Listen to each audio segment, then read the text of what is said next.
En République démocratique du Congo, les régies financières ont largement dépassé les assignations du mois d'avril avec un taux de réalisation de 102%. Une performance réalisée grâce à 2 réformes majeures engagées par le gouvernement congolais. Tout de suite, les développements dans ce journal. Le gouvernement congolais réserve l'exclusivité du petit commerce et du commerce de détail aux opérateurs économiques congolais. Dans un communiqué du ministère de l'économie nationale consulté ce samedi, cette mesure en application effective vise à garantir un environnement économique plus structuré, équitable et sécurisé. Le détail dans ce journal.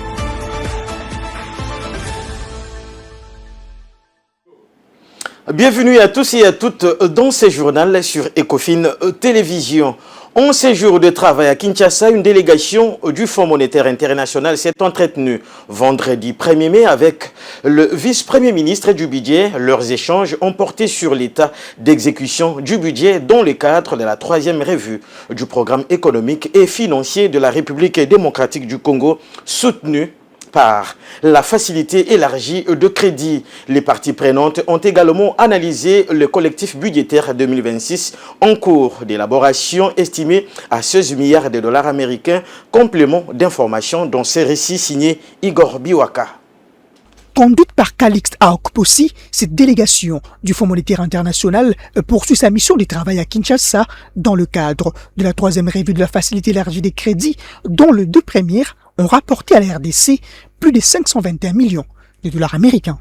Avec le vice-premier ministre du budget Adolphe Muzito, il était question de s'apaisantir sur l'état d'exécution du budget. Dans le cadre de cette mission, nous sommes venus voir le VPM en charge du budget pour discuter de l'exécution du budget à date, les récents développements et aussi des perspectives pour le reste de l'année. Les 2 parties prenantes ont également passé au crible le collectif budgétaire 2026 en cours d'élaboration dont l'enveloppe s'élève à 16 milliards de dollars américains avant sa présentation au Parlement. Nous avons discuté du collectif budgétaire qui est en préparation pour voir s'il y a des ajustements à faire pour tenir compte des récents développements, tant en recettes qu'en dépenses. Donc voilà l'essentiel de notre discussion avec le VPM. La mission continue, on finit en milieu de semaine prochaine, mercredi plus précisément. Donc nous allons continuer les discussions techniques et entre-temps, on pourrait revenir avec le VPM encore pour faire le point en fin de mission, pour voir quelles sont les conclusions et recueillir les avis des autorités sur les points en suspens pour conclure la mission. À l'issue de cette entrevue, la délégation du FMI est sortie rassurée.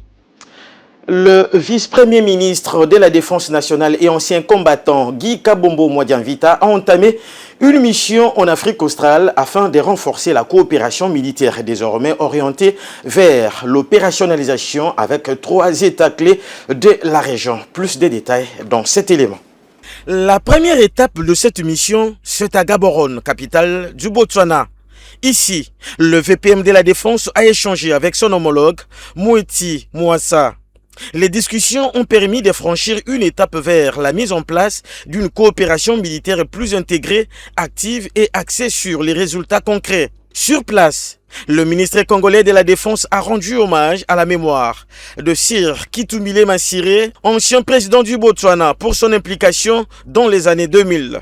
En tant que médiateur du dialogue intercongolais ayant conduit à l'accord de Sun City.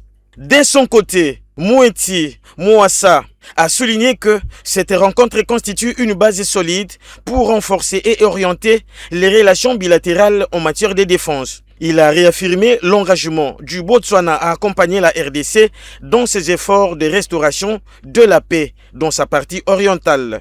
Les 2 pays ont ainsi acté la mise en place d'une équipe mixte chargée de définir les priorités, de valoriser l'expertise botswanaise au profit de la réforme de FRDC et d'instaurer un mécanisme permanent de concertation. Cette avancée traduit une volonté claire de passer à une coopération de terrain À Windhoek, capitale de la Namibie, Guy Kabombo Mwadianvita et son homologue France Kapofi ont affiché une convergence des vues sur les enjeux sécuritaires régionaux. Dans la capitale namibienne, la partie congolaise a insisté sur la nécessité de transformer les liens historiques en un partenariat stratégique structuré capable de répondre efficacement aux défis actuels. Dans la même dynamique, le ministre namibien a plaidé pour une coopération durable fondée sur la confiance et orientée vers la stabilité des deux pays ainsi que de l'ensemble de la région. À Lusaka, capitale de la Zambie,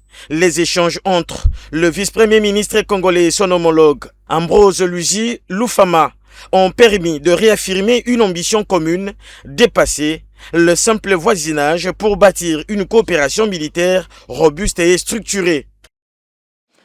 C'est désormais officiel. Le gouvernement réserve l'exclusivité du petit commerce et du commerce de détail aux opérateurs économiques congolais. D'après le communiqué du ministère de l'économie nationale consulté ce samedi par notre rédaction, cette mesure en application effective vise à garantir un environnement économique plus structuré, équitable et sécurisé. Les tours d'horizon dans ce récit de Igor Biwaka rendu par Divine Siala.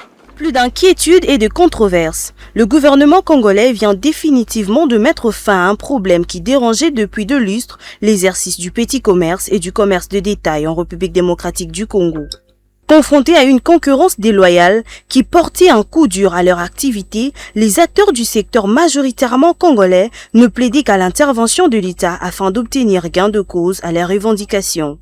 Ils exigeaient notamment l'exclusivité de cette activité au profit de dignes fils du terroir. Ces communiqués lèvent ainsi le voile de l'ambiguïté. Désormais, les petits commerces et le commerce de détail sont uniquement l'apanage de Congolais. La mesure entre officiellement d'application et vise à garantir un environnement économique plus structuré, équitable et sécurisé. Quant au commerce de détail spécialisé à forte intensité de capital, il est ouvert aux étrangers dans les conditions prévues par la réglementation. Le gouvernement hausse les tons quant à l'application stricte de ces dispositions en accordant un délai. Les opérateurs économiques concernés disposent de 6 mois pour se conformer aux nouvelles dispositions. Le ministre de l'économie nationale précise en outre qu'un dispositif de vulgarisation sera déployé afin d'accompagner les acteurs économiques dans la compréhension et l'application de ces mesures. Poursuivons ce journal, mesdames et messieurs. Ce fait, les régies financières ont largement dépassé les assignations du mois d'avril avec un taux de réalisation de 102%. Une performance réalisée grâce à 2 réformes majeures engagées par le gouvernement congolais, à savoir l'institutionnalisation du dialogue prédéclaratif et la neutralité fiscale face aux fluctuations du taux d'échange. Le ministre des Finances, Doudou Fouamba, l'a annoncé lors de la cérémonie de clôture de l'échéance fiscale du 30 avril. Igor Biwaka nous en dit plus. Ces dépassements des assignations par les régies financières interviennent dans un contexte marqué par des contraintes sécuritaires et des pressions budgétaires importantes. Conscient de ces obstacles, le gouvernement congolais et la Banque centrale du Congo ont conjointement mis en place des mécanismes pour élever les défis en ajustant la politique budgétaire à la politique monétaire. Des mesures en particulier expliquent cette performance. La première porte sur l'institutionnalisation du dialogue prédéclaratif. C'est d'abord une réforme majeure du système déclaratif. Nous avons dans la loi des finances 2026 inséré l'article 18 qui a institué un dialogue déclaratif qui a permis d'anticiper sur la dissimulation des revenus, qui a permis de prévenir les redressements abusifs, mais qui a permis également de mobiliser un certain nombre d'opérateurs pour mobiliser autant de recettes. Cette mesure a permis d'améliorer le climat des affaires et d'avoir un dialogue permanent avec les services de l'administration fiscale. La seconde concerne la neutralité fiscale qui oblige les entreprises à déclarer les revenus dans la même monnaie, qui est celle de la tenue de leur comptabilité. C'est l'arrêté que nous avons signé qui a atténué l'impact de l'appréciation du franc congolais, notre monnaie, en contraignant les opérateurs qui tiennent leur comptabilité en monnaie étrangère à effectuer leurs déclarations dans la même monnaie et à imputer leurs acomptes dans la même monnaie tout en veillant au paiement dans la monnaie nationale. Cette mesure nous a permis de récupérer environ 35% des recettes qui auraient dû être perdues suite aux fluctuations du taux d'échange. Sur les 4 635 milliards de francs congolais assignés, les 3 régies financières ont mobilisé à fin avril 2026 4 754 milliards de francs congolais, soit un taux de réalisation de 110%. Ce avec en toile de fond une performance majeure de la Direction générale des impôts qui a largement dépassé ses assignations en mobilisant 3 538 milliards de francs congolais sur les 3 489 milliards projetés. Après une longue période de turbulence, la société des transports Transco amorce un nouveau virage. Le directeur général des Transco, Jérémy Kiloubou, a procédé vendredi 1er mai à la 18e rue Limetier à Kinshasa au lancement officiel de la billetterie électronique en présence du secrétaire général au transport, représentant du vice-premier ministre des Transports. Une initiative qui symbolise la relance et la modernisation du transport urbain en République démocratique du Congo. Suivez. Cette avancée intervient après des années marquées par des difficultés, baisse du nombre de bus opérationnels, problèmes de gestion, irrégularités dans les recettes et dégradation du service aux usagers. Aujourd'hui, avec l'avènement du nouveau directeur général, Jérémy Kiloubou, les choses commencent à se redessiner.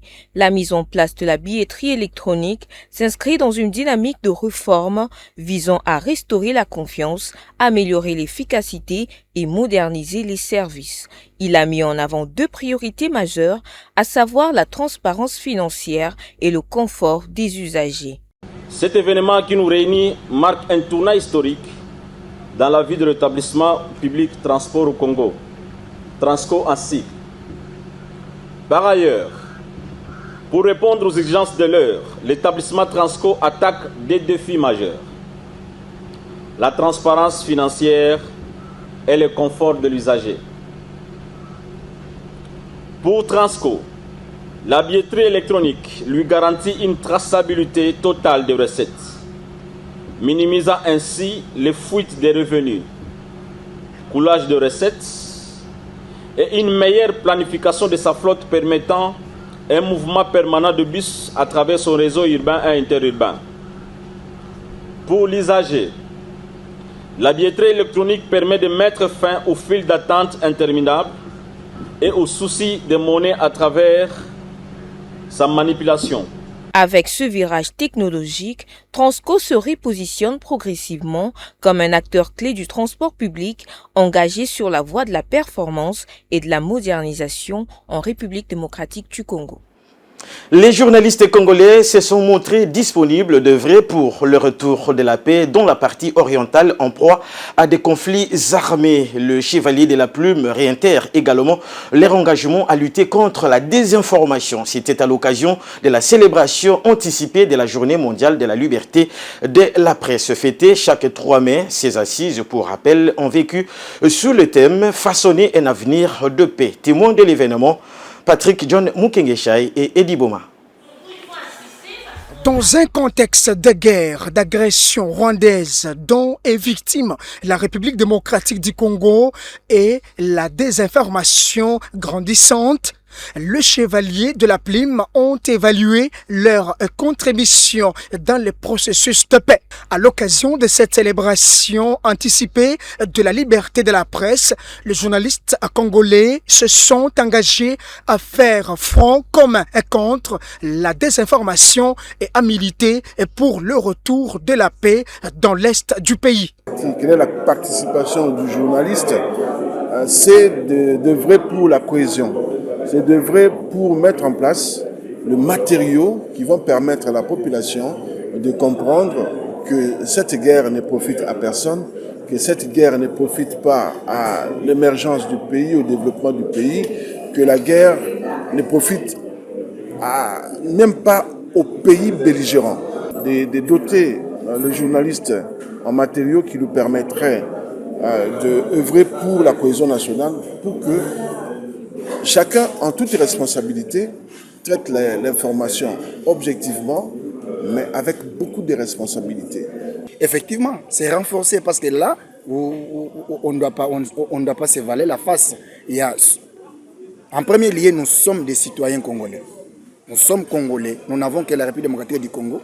Et en deuxième lieu, nous sommes journalistes. C'est vrai, nous sommes appelés à être au milieu du village, mais nous devons savoir qu'est-ce que nous faisons, qu'est-ce que nous devons dire et qu'est-ce que nous ne pouvons pas dire.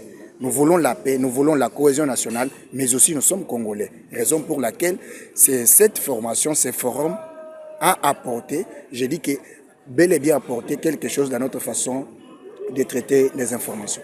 Sur ce, il est important pour le journaliste congolais d'œuvrer dans le strict respect de l'éthique et de la déontologie professionnelle. On ne peut pas envisager cette profession en dehors de la liberté. C'est comme ça qu'aujourd'hui on célèbre même la journée internationale pour la liberté de la presse. Parce que le rôle des journalistes consiste à collecter, à traiter l'information, pas pour lui-même, mais pour permettre aux citoyens qui consomment cette information de prendre des décisions importantes pour leur vie au quotidien. Et pour cela, les journalistes doivent être libres. L'État doit garantir cette liberté. Pour mémoire, la journée de la liberté de la presse est célébrée chaque 3 mai.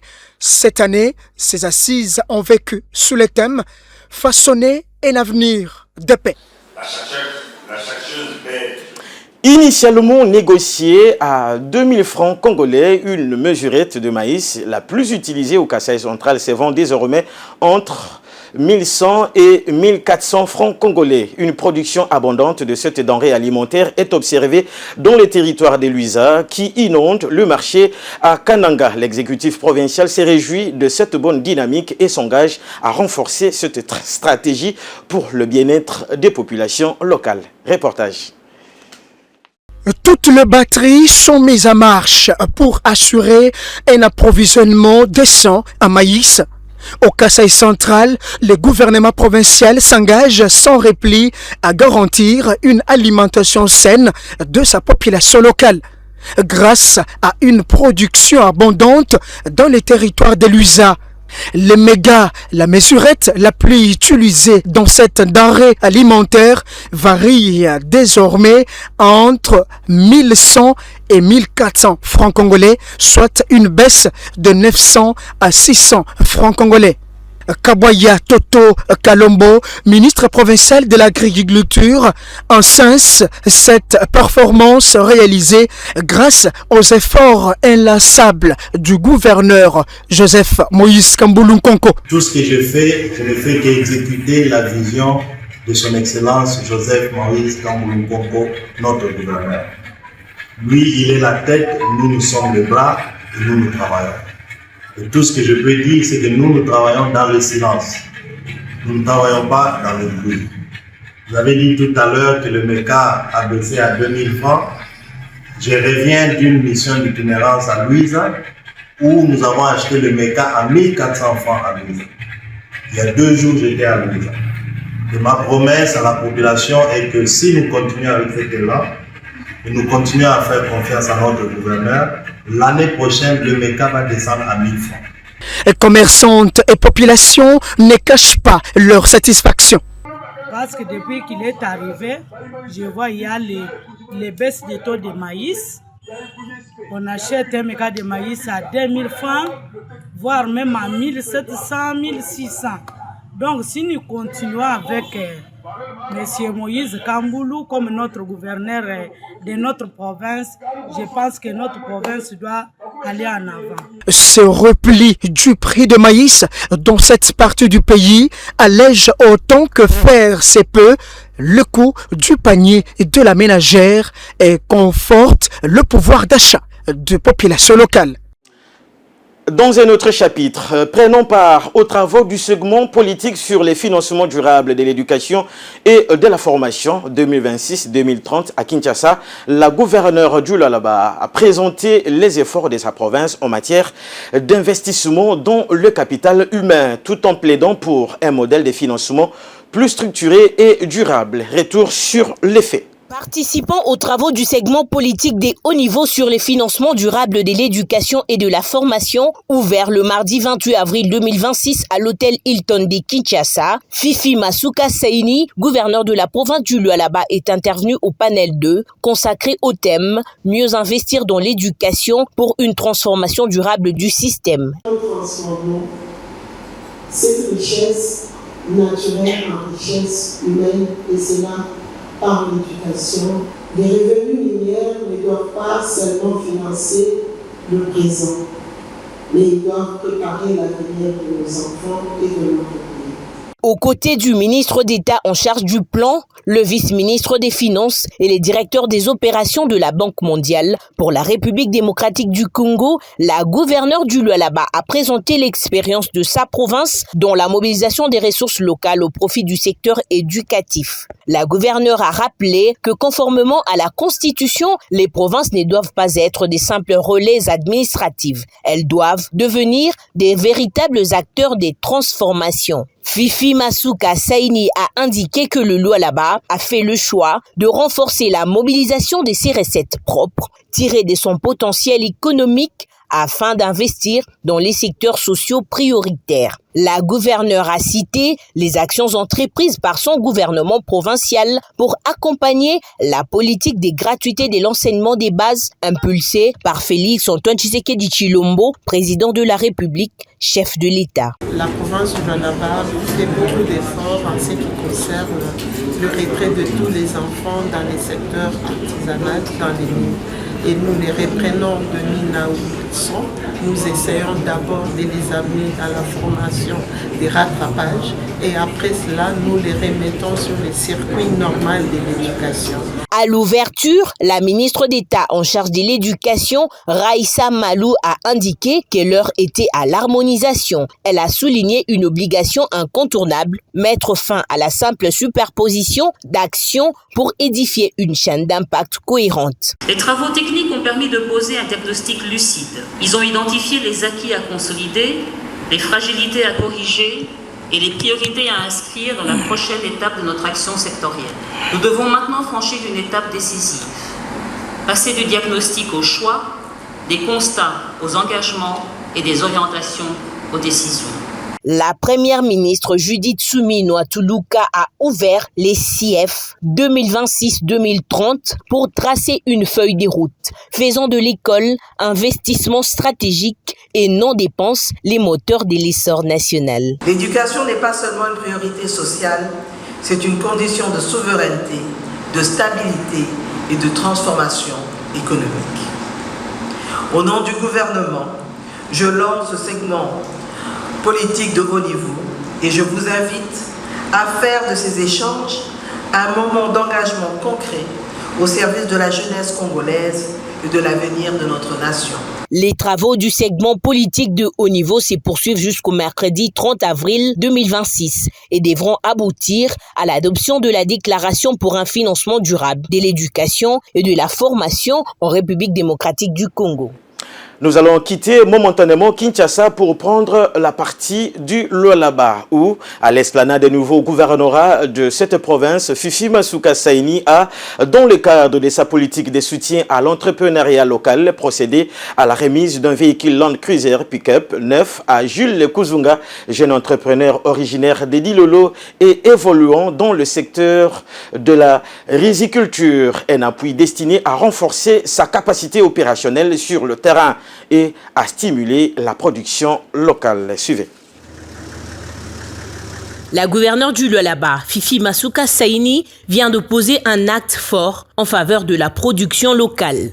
Dans le cadre du soutien aux entrepreneurs locaux, la gouverneure Fifi Masuka Saini a doté Jules Kuzunga, jeune entrepreneur de Dilolo et initiateur d'un projet de riziculture, d'un véhicule neuf. L'objectif ? Lui permettre d'exercer son activité plus facilement et avec davantage d'efficacité sur le terrain. L'autorité provinciale a ainsi prononcé les paroles de bénédiction sur sa future récolte afin qu'elle soit un succès à l'image de la sémence. Nous vous demandons au nom du gouvernement de pouvoir continuer dans ce sens-là.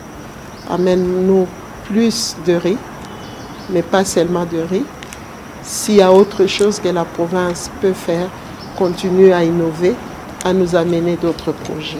Reconnaissant pour cette dotation, l'heureux bénéficiaire a remercié de vive voix l'autorité provinciale pour cette marque des considérations à l'endroit de la jeunesse lualabèse. Aujourd'hui, hormis sa bénédiction spirituelle, elle venait aussi de me bénir matériellement. Le véhicule que vous voyez est tout neuf. C'est un moyen de locomotion pour que ça puisse me permettre d'avancer. Elle m'a dit, ne te limite pas seulement dans la riziculture, tu peux faire autre culture et le gouvernement va t'appuyer. Il a par la suite plaidé auprès d'elle pour que pareil acte puisse s'étendre dans les jours à venir chez les autres jeunes qui excellent dans divers domaines de l'entrepreneuriat du Lualaba. Toujours dans cette partie du territoire, le vice-gouverneur Clément Moufoundji Chinat Karl a échangé le 29 avril dernier avec une délégation technique de l'agence congolaise de grands travaux qui a présenté un programme de lutte contre les têtes d'érosion qui menacent certains quartiers de la ville de Kolwezi. Retour en images et commentaires sur ce qu'a été cette entrevue. Le vice-gouverneur du Lualaba, Clément Moufoundji Chinat Karl, a accordé une audience à une délégation technique de l'agence congolaise des grands travaux ACGT, conduite par Simon Kassambaï Punda, directeur provincial. Au cœur de ces échanges, la faisabilité d'un vaste programme visant à l'éradication des têtes d'érosion qui menacent plusieurs agglomérations dans la province du Lualaba. Face à l'ampleur du phénomène, les autorités provinciales ne jurent que par mettre en place des solutions durables pour protéger les infrastructures et sécuriser les populations. Il y a un cahier de charges qu'il nous avait proposé en termes de besoins des infrastructures dans le Lualaba. Il y avait une érosion qui avait emporté une voirie ici à Kolwezi. Et dans un temps record, nos services, l'Agence congolaise des travaux avec la sous-traitance, nous avons pu maîtriser cette canne d'érosion qui était près de 340 mètres. Et c'est pratiquement beaucoup de soucis qu'il y avait avec les riverains. Et donc nous avons dû maîtriser ça. Les deux parties ont insisté sur la nécessité d'une approche coordonnée impliquant les services techniques et la province afin de dégager des solutions idoines face à la problématique des sites érosifs à Kolwezi, chef-lieu de la province du Lualaba. C'est toujours un très bon accueil. Il a fortement apprécié la démarche de la CGT qui est celle de prendre les besoins à la source. Et donc, eux qui gouvernent, ils connaissent les vrais besoins. Et si nous devons intervenir avec des infrastructures de développement, il faudrait que ces infrastructures de développement rencontrent les besoins réels. Et donc, dans ce cadre-là, il est très satisfait de la démarche de la CGT et il compte vraiment sur la CGT pour tous les problèmes qui viendraient à se poser dans le cadre des infrastructures dans la province. Le vice-gouverneur Clément Moufoundji Chinat Karl a réaffirmé l'engagement du gouvernement Masuka à apporter des réponses concrètes. Il a également martelé la nécessité d'une collaboration étroite entre les services techniques et les partenaires appliqués dans les soucis majeurs de freiner la progression de ces catastrophes naturelles. On va terminer ce journal avec cet élément, mesdames et messieurs. Le service technique du gouvernement, l'Office des routes du Lualaba, lance l'opération Zéro Trou sur la route nationale tronçon Mwangeji-Pont Lualaba, dont les soucis de fluidifier et sécuriser le trafic sur cet axe d'intérêt général. Ces travaux sont entièrement financés par le gouvernement Masuka, sous la supervision du ministère provincial des infrastructures et travaux publics. Le précision dans cet élément. Le gouvernement provincial demeure résolument engagé à fluidifier les axes routiers, notamment la route nationale numéro 39, en vue d'améliorer la circulation routière. Dans cette dynamique, l'Office des routes Lualaba a lancé l'opération Zéro Trou sur les tronçons Mwangeji-Pont Lualaba. Ces travaux d'entretien léger financés par le gouvernement Masuka, visent à réhabiliter en urgence les sections dégradées afin de garantir une circulation plus fluide et sécurisée. Sur le terrain, les équipes sont fortement mobilisées. Elles procèdent au rebouchage des nids de poules, au nivellement de la chaussée ainsi qu'au renforcement des zones particulièrement endommagées. Grâce à l'intensification des travaux, les usagers de la route nationale peuvent désormais circuler avec moindre contrainte, profitant également de la saison sèche favorable à ce type d'intervention. Selon l'ingénieur Joseph Yambi, directeur provincial de l'Office des routes Lualaba, ce projet s'inscrit dans une vision plus large de modernisation progressive du réseau routier provincial. Il a également rassuré la population quant à l'accompagnement technique dont bénéficie cette opération. Nous sommes là pour faire une campagne de Pointe-Tanta. Ça fait déjà plus d'une semaine que nous sommes là. On était d'abord en train de refaire la couche de base. Partout il y avait un souci, sur le nid de poule. Et présentement, nous sommes en train de faire la pause de l'enrobé. C'est un travail qui va nous permettre que le trafic soit vraiment fluide sur la route nationale pour éviter aussi beaucoup d'accidents. À travers cette initiative, l'autorité provinciale réaffirme sa volonté d'améliorer durablement les conditions de transport des populations tout en soutenant le développement économique du Lualaba. Ce journal est complètement terminé, mesdames et messieurs. Merci d'avoir prêté réelle attention à cette édition d'information de Cofin Télévision. Restez branchés sur nos antennes. Bon début de week-end à tous et à toutes. Je vous retrouve très prochainement. Au revoir.